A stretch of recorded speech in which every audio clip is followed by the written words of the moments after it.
Hello guys, back to my channel. সবাইকে জানাই শুভ সকাল। আজকে ছিল সোমবার, তো আমি সকাল সকাল ঘুম থেকে তাড়াতাড়ি উঠে পড়লাম। তারপরে আমি তাড়াতাড়ি করে স্নানটা কমপ্লিট করে নিলাম। স্নান হয়ে যাওয়ার পরে রেডি হয়ে আমি চলে আসলাম ঠাকুর ঘরে। আমি তো সব কিছু আগে থেকে রেডি করে রেখে দিয়েছিলাম, বাসন ধুয়ে ফুল তুলে সব কিছু। তো তারপরে আমি চন্দন পাটারায় একটু চন্দনটা ঘষে নিচ্ছি। তারপরে বাকি যেগুলো আছে সেগুলো সব কিছু করে নেব, ফল কাটা বা সব কিছু হাতের কাছে রেডি করে নেব। জানো তো, আমি একটা জিনিস দেখেছি ভালোভাবে লক্ষ্য করে, আমি যখনই পুজো করতে শুরু করি তখন আমার মনে হয় না আমি সব কিছু যেন ভুলে যাচ্ছি। মানে প্রত্যেকবারে এরকমই হয়, যখনই পুজো করি কোনোটা না কোনো কিছু ভুলে যাচ্ছি, কোনো সময় উল্টো পাল্টা করে দেই। আমি জানি না যে আমার সাথে এরকম কেন হয়। যাই হোক না কেন, আমার সাথে যেটাই হয়, কিন্তু তবুও আমি অনেক চেষ্টা করি যে ভালোভাবে পুজোটা করার। তো আমি তো একাই নিজে নিজে ক্যামেরা ধরছি, নিজেই সব কিছু করছি বলে আমি তোমাদেরকে একদম পুরো ফুল তো দেখাতে পারছি না।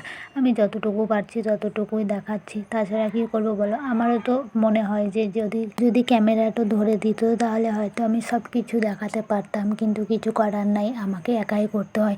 আমাকে সত্যি কথা বলতে সাপোর্ট করার মতন কেউ নেই যে একটু সাপোর্ট করবে, কেউ কিছু বলে দেবে। আমি তোমাদেরকে একটাই কথা বলবো যে আমার পাশে থেকো সব সময় তোমরা, আর একটু আমাকে সাপোর্ট করো, ব্যাস। তাছাড়া তোমাদের কাছে আমার কিচ্ছু চাওয়ার নেই।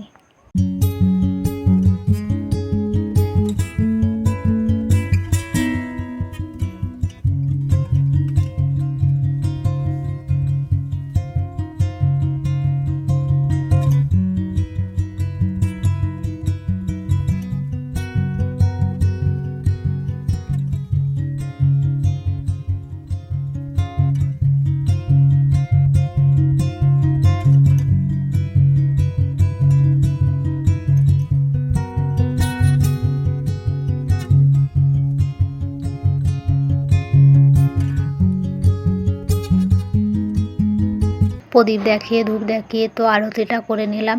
তারপরে এখানে তোমার হয়ে গেল দিয়ে, বাইরে হরি মন্দির ছিল, সেখানে গিয়ে বাকি পুজোটা হরি মন্দিরেও তো করতে হয়, সেখানে জল দেওয়া, ফুল দেওয়া বা সন্ধ্যা দেখানো সেগুলোও করে নিলাম। আমার পুজো করা সম্পন্ন হয়ে গেল। তো তোমাদেরকে কেমন লেগেছে অবশ্যই জানিয়ে দেবে, আর যদি ভালো লেগে থাকে তো সাবস্ক্রাইব করে আমার পাশে থাকবে।